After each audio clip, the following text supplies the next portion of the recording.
Ang Umbrella Corporation ang pinakamalaking kumpanya sa United States, kung saan ang serbisyo nito ay sumasaklaw sa bawat sambahayan. Sila ang may top computer technology at pinakamalawak na healthcare provider sa buong mundo. Ang pinaka-main source na kita ng kumpanya ay ang pakikipagkooperasyon nila sa militar kung saan gumagawa sila ng genetic experiments at nagsasaliksik ng bioweapons. Sa kabila ng napakadelikadong pagsasaliksik na ito, walang kamalay-malay ang mga employee ng kumpanya sa posibleng panganib. Sa ilalim ng Raccoon City matatagpuan ang experimental base ng Umbrella Corporation na tinatawag na The Hive. At dito magsisimula ang buong storya ng Biohazard. Isang lalaki suot ng protective suit ay ino-operate ang robotic arm kung saan hinihiwalay niya ang ilang blue vials at green experimental potion. Ang blue ay tinatawag na T-virus at ang green naman ay antidote. Bago siya umalis ng lab, sinadya niyang basagin ang isa sa mga T-virus. Madaling sumingaw ang T-virus at mabilis na kumalat ito sa buong pasilidad. Siyempre hindi ito napansin ng mga employee. Tanging ang aso lang ang nakaramdam ng paparating na panganib at nagsimula siyang tumahol-tahol. Samantala ang security system ng pasilidad, ang supercomputer na tinatawag na Red Queen, ay na-detect ang pagkalat ng T-virus kaya sinara nito lahat ng exit upang maiwasan itong kumalat sa labas. Akala ng mga employee na isa lang itong regular na fire drill. Hindi lang ang T-virus ang hinahayaan ng Red Queen na kumalat, kundi pinapatay niya rin ang mga empleyado gamit ang lethal gas at pagsadya ng aksidente sa elevator. Naging kalagim-lagim ang sinapit ng mga empleyado dahil sa hindi hinahayaan ng Red Queen kumalat ang virus. Lumipat ang eksena sa babaeng nagngangalang Alice. Nagising siya sa bathroom at napagtanto niyang nawalan siya ng memorya. Ang tanging naaalala niya lang ay nung nag-collapse siya sa hindi pamilyar na mansyon. Nakita niya ang wedding photo niya sa mesa pero wala din siyang maalala tungkol dito. Bigla na lang, isang figura ang dumaan sa likuran kaya dahan-dahang nilapitan ito ni Alice.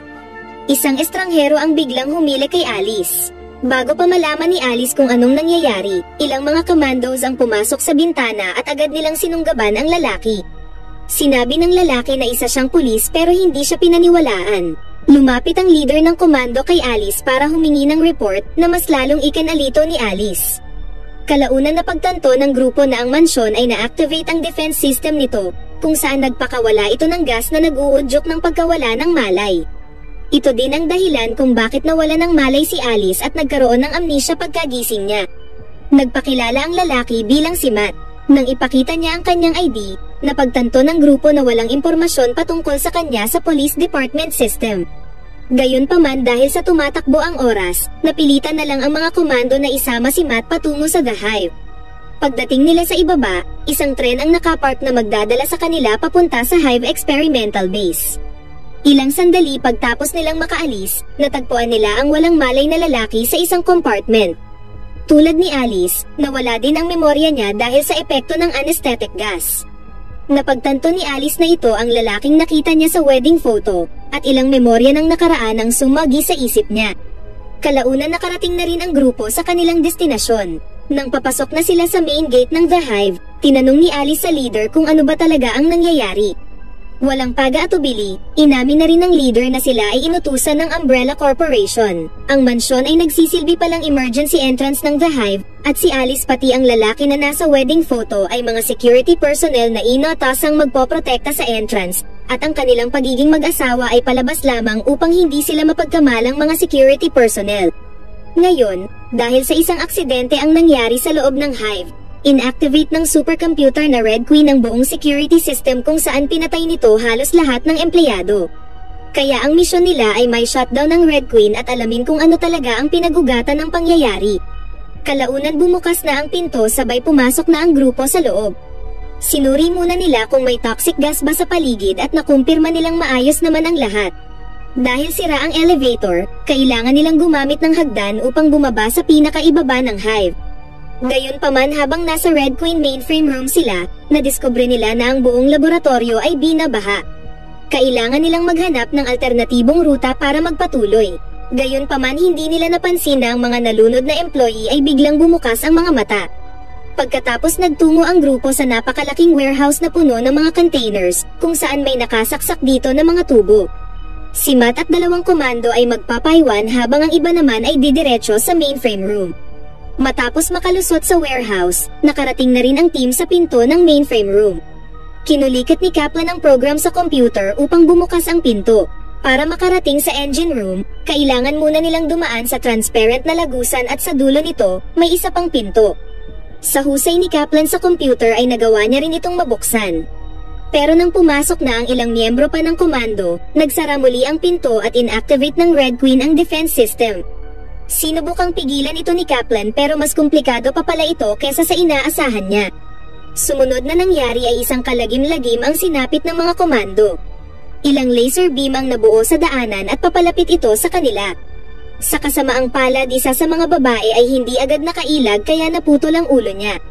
Ang isang miyembro naman ay nahati ang kanyang mga daliri.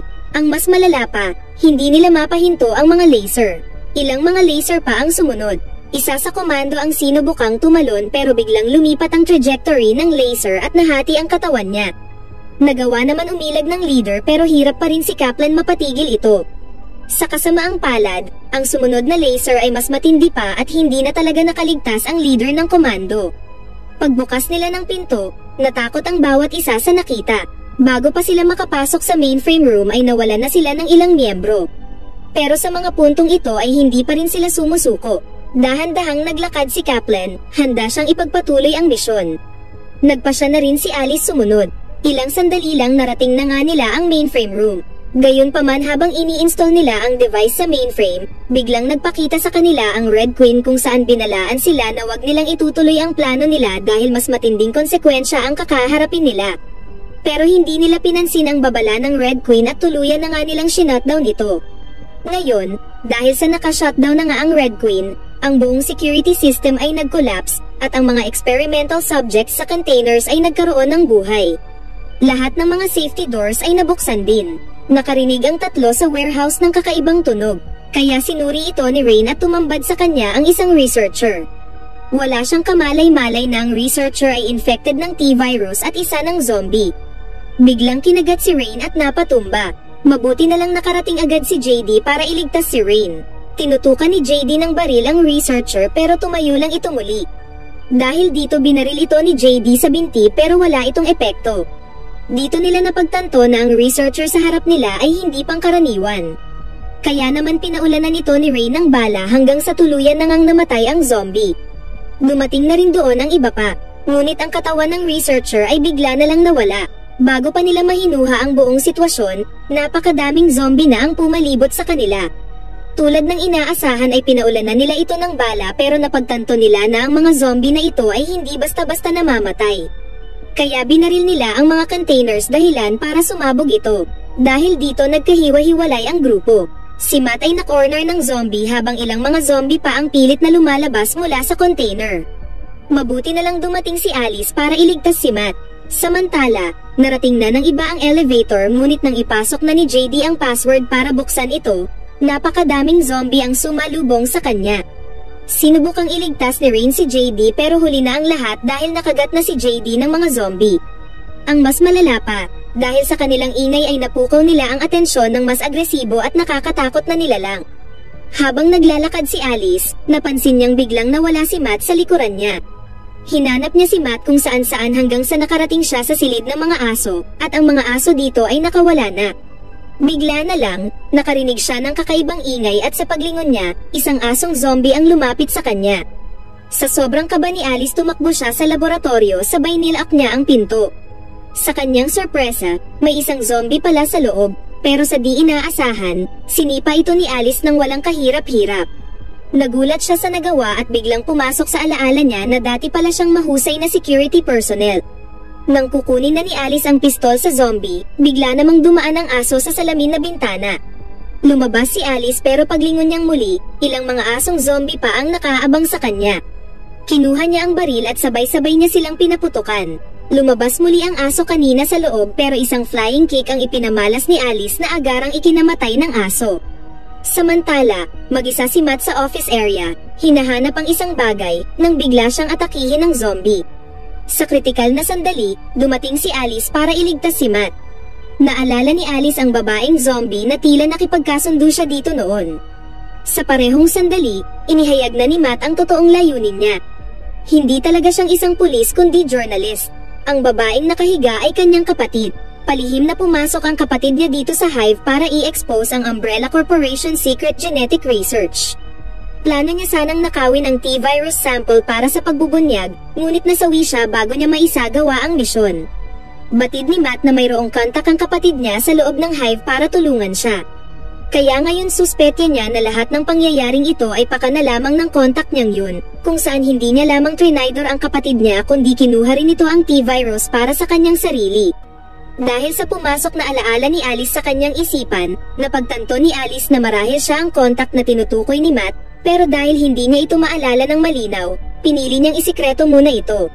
Pagkatapos pumunta silang muli sa mainframe room at hinahabol sila ng mga zombie. Nasalubong nila doon ang ilan pa nilang mga kasamahan at sila ay tuluyang na-stranded ng mga zombie. Ang mas malala pa, kapag hindi sila nakatakas sa loob ng isang oras, sila ay matatrap dito ng habang buhay dahil nag-set up ang Umbrella Corporation ng airtight doors sa mansyon kung saan nakaschedule itong magsasara sa loob ng isang oras. Ayaw ni Alice hintayin pa ito kaya nagpasya siyang i-restart muli ang Red Queen, umaasang matutulungan sila nito.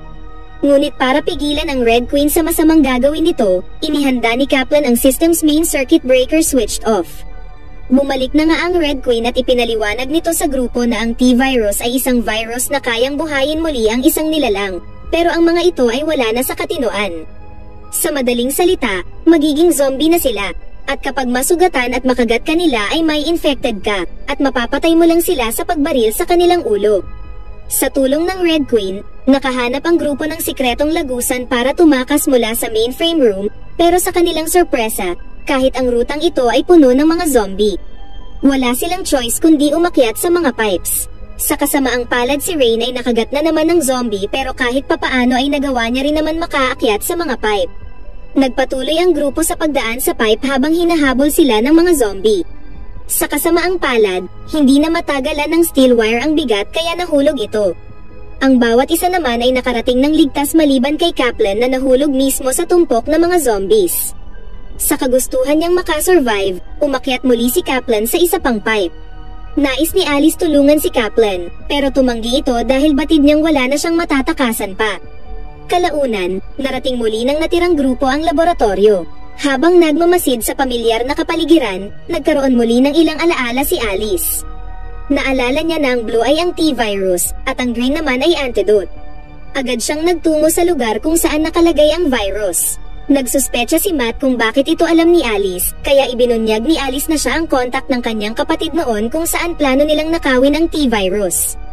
Unang hinanap ni Alice ang antidote pero natagpuan niyang may kumuha na nito. Hindi na rin mapigilan ni Rain kumalat ang virus sa katawan niya. Sa mga sandaling yon, ang peking asawa ni Alice na si Spence ay parang mayroong naaalalang bagay.